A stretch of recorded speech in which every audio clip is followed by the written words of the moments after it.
Oi, Nutris, tudo bem com vocês? Espero que sim, todos cheios de saúde e trabalhando pra caramba, não é mesmo? Bom, gente, eu quero me desculpar porque eu andei muito sumida aqui do canal, mas eu tive um probleminha de saúde, agora tá tudo sob controle, então a gente tá voltando com força total. Para quem está chegando agora, esse aqui é o Crachá de Nutri. Esse canal foi criado para gente conversar, trocar ideias, falar muito sobre a nossa profissão. Então todos são bem-vindos. Você que é Nutri, você que é técnico em nutrição, você que é estudante da área ou que está interessado em vir para essa profissão maravilhosa, encantadora, fenomenal. A gente tem coisas incríveis. Ó, meu gato passou aqui. A gente tem coisas incríveis para fazer por esse planeta, pela saúde das pessoas. Então, vem fazer parte comigo deste exército de felicidade. E para isso, gente, já vou pedir, ó, não custa nada, é só fazer tum num botãozinho aqui embaixo, tem uma mãozinha assim. Fala pro YouTube que você tá gostando do vídeo, porque assim ele distribui para mais pessoas. E ó, se você ainda não é inscrito no canal, vai logo, se inscreve, já clica lá no botãozinho das notificações, que é para você não perder nenhum dos nossos vídeos. E por que eu tô pedindo tudo isso? Porque a gente faz todo o nosso conteúdo com muito carinho, em cima de muita pesquisa, em cima de muito estudo, para ajudar você a ser um Nutri de excelência, ter mais informações, coisas que a gente não vê na faculdade, melhorar a sua formação, te ajudar, te dar dicas, pegar na tua mão e dar aqui o ombro para você chorar quando for necessário. Mas acima de tudo, para fazer aplausos quando você tiver suas grandes conquistas. Então vem fazer parte da família Crachá de Nutri, tá bom? Gente, olha só, hoje eu quero conversar com vocês sobre a nossa consulta. Você já parou para pensar quando é que a sua consulta de nutrição começa de verdade? E olha, eu vou falar sobre consulta de nutrição, que é a nossa área de interesse, mas eu tenho certeza que tudo isso vale para qualquer profissional de saúde. Então aproveita e compartilha com aquele seu amigo que tem um consultório, que trabalha, que é dentista, que é médico, enfim, porque essa informação é de ouro para quem é profissional de saúde. Vamos lá? Pois bem, gente, quando é que uma consulta começa? De verdade, a nossa consulta começa quando o paciente tem dentro dele ou recebe de fora uma motivação, um motivo para procurar um nutricionista, ou um dentista, ou um médico, etc e tal. E essa motivação é o grande clique, é onde a gente precisa atuar se a gente quiser conquistar os nossos pacientes, se a gente quiser ter um engajamento maior com os nossos pacientes. Pois bem, e aí de onde vem essa motivação? Bom, como eu já disse, né, ela pode ser uma motivação interna, então tipo a pessoa se olha no espelho e fala: nossa, estou super acima do peso, preciso de um nutricionista. Ou alguma coisa externa, então ela foi num médico, aí ela teve lá um resultado, né, de hipercolesterolemia, por exemplo, e o cardiologista pegou e falou: olha, vai no nutricionista, ela vai te ajudar, etc e tal, né? Existem milhares de outros motivos para se procurar um nutricionista, mas a gente tem sido muito procurada, né? A gente tem uma questão histórica, cultural muito forte das pessoas nos procurarem para emagrecer ou para resolver essas questões aí de gatilhos para doença cardiovascular, né? Eu acho que a grande maioria das pessoas, né, dos nutris, acaba trabalhando com isso. Mas bem, a gente vai aos poucos tentando mudar essa mentalidade também, né? Mas de qualquer forma, gente, vamos voltar para a motivação. A motivação faz então com que o paciente inicie o processo de procurar um profissional para atendê-lo, certo? Esse é o ponto, gente. Esse é o local de você agarrar o paciente. Esse é o momento onde a gente conquista o engajamento do paciente. Ai, meu Deus do céu, e o que é isso? Pois bem, como é que a gente faz, né, essa coisa do engajamento? A gente consegue conquistar o nosso paciente quando a nossa comunicação está sintonizada com a necessidade dele. Esse é o momento em que deu a liga, tá? Como é que a gente faz isso, né? Então, já que a gente descobriu que a consulta começa quando o paciente vai procurar o profissional, nesse momento é que a gente vai entender a grande importância, a complexidade da nossa comunicação. E aí o que acontece? A gente tem se comunicado muito, essencialmente, através das redes sociais. E eu já falei muito sobre redes sociais num vídeo anterior. Vou deixar aqui na descrição desse vídeo, eu deixo o link lá. Se você ainda não assistiu, vai, porque eu falei muito, talvez até demais, sobre redes sociais, tá bom? Mas vai lá e dá uma olhadinha que eu acho que vale a pena, tem dicas ótimas. Mas voltando aqui, a gente usa as redes sociais, então, como uma ferramenta de comunicação para conseguir fazer esse engajamento do nosso paciente. Então, a gente percebe que a nossa comunicação tem um grande valor. É importante cuidar dela com muito carinho, com muito cuidado. É importante que a gente faça isso pensando numa estratégia. Então, falar com o nosso paciente não é chegar na frente assim do nosso vídeo, né? Fazer blá, blá, blá, blá, blá e pronto. A gente tem que ter todo um conteúdo, a gente tem que ter toda uma estratégia para isso acontecer de forma eficiente. Pois bem, como é que você faz para ter essa comunicação eficiente? Que é por isso que você chegou nesse vídeo aqui.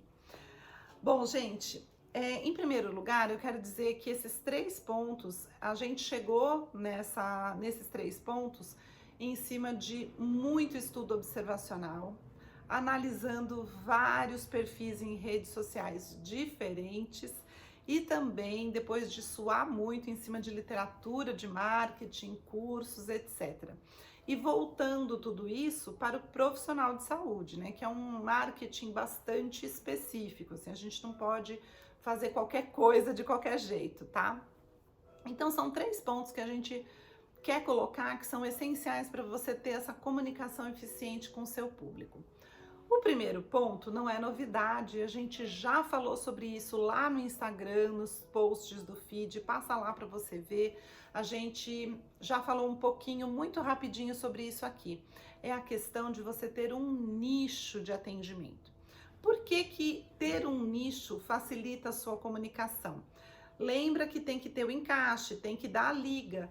Para você conseguir ter uma comunicação que dá liga com seu paciente, você tem que entender ele, você tem que saber quais são os problemas, você tem que se mostrar especialista em resolver o problema que ele tem.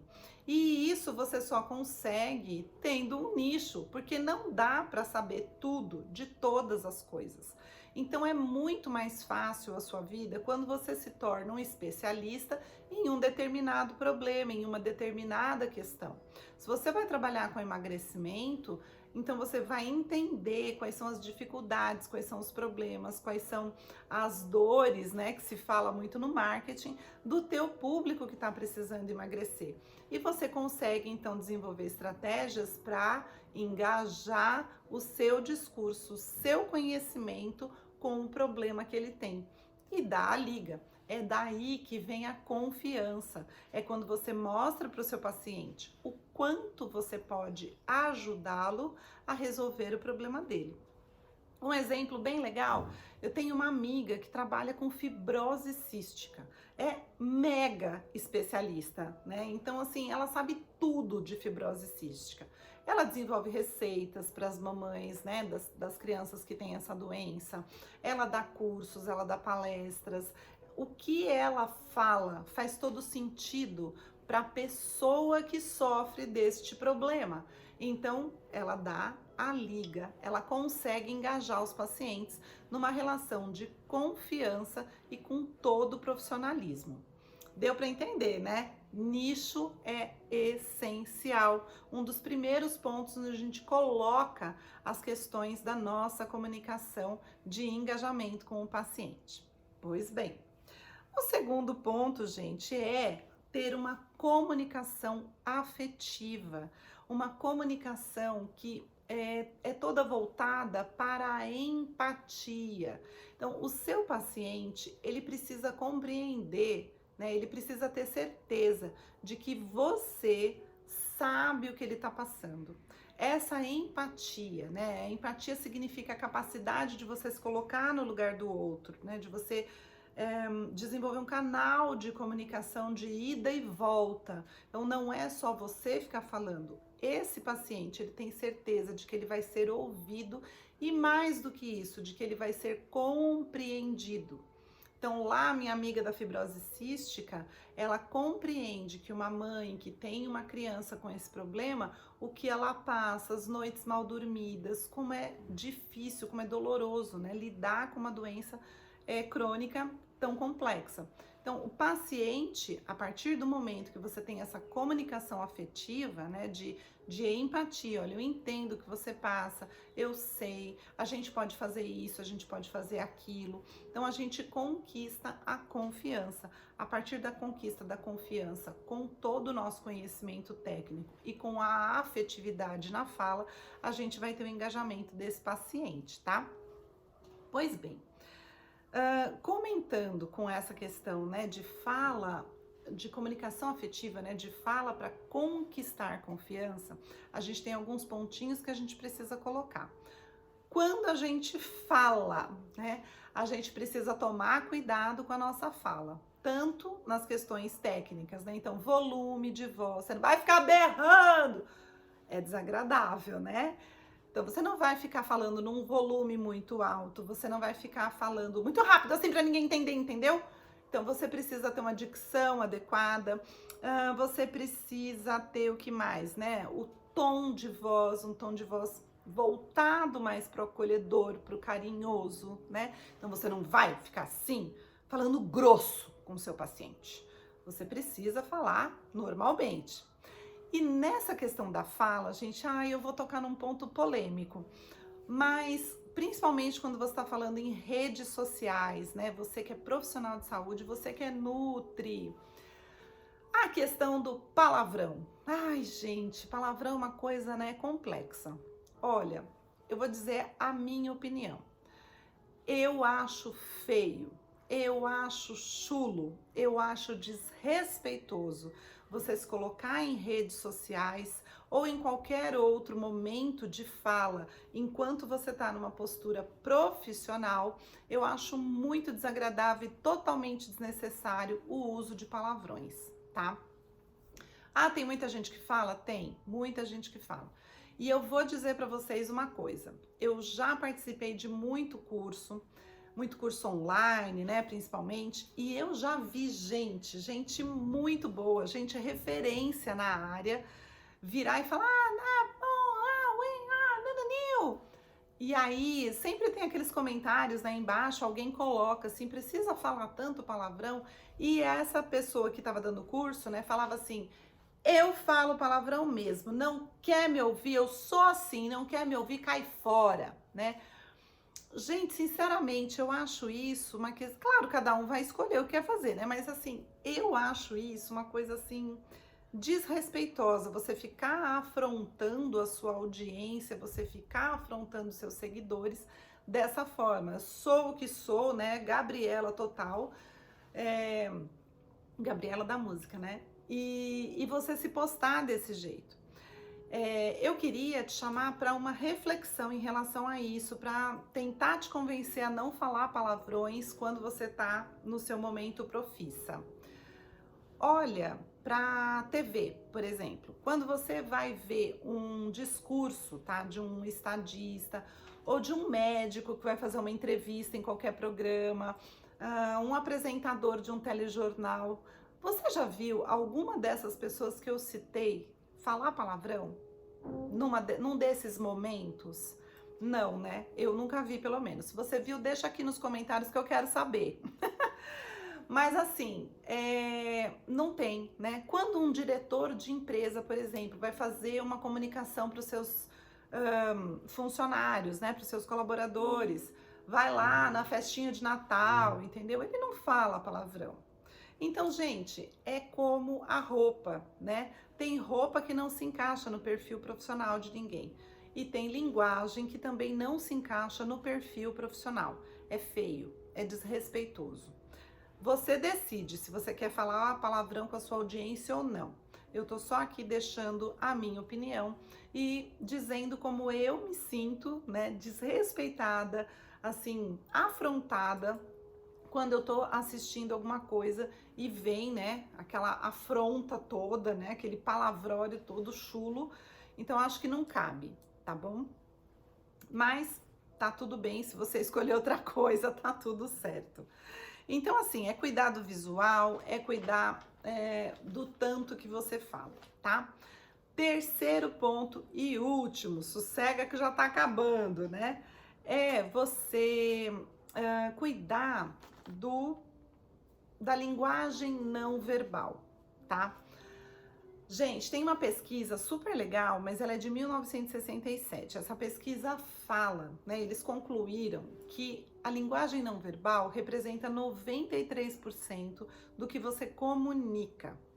Aí, assim, ao longo dos anos, né, essa pesquisa é quase mais antiga do que eu. E aí ela foi rebatida, já a gente sabe que tem muita coisa que pode modificar esse percentual aí da comunicação não verbal.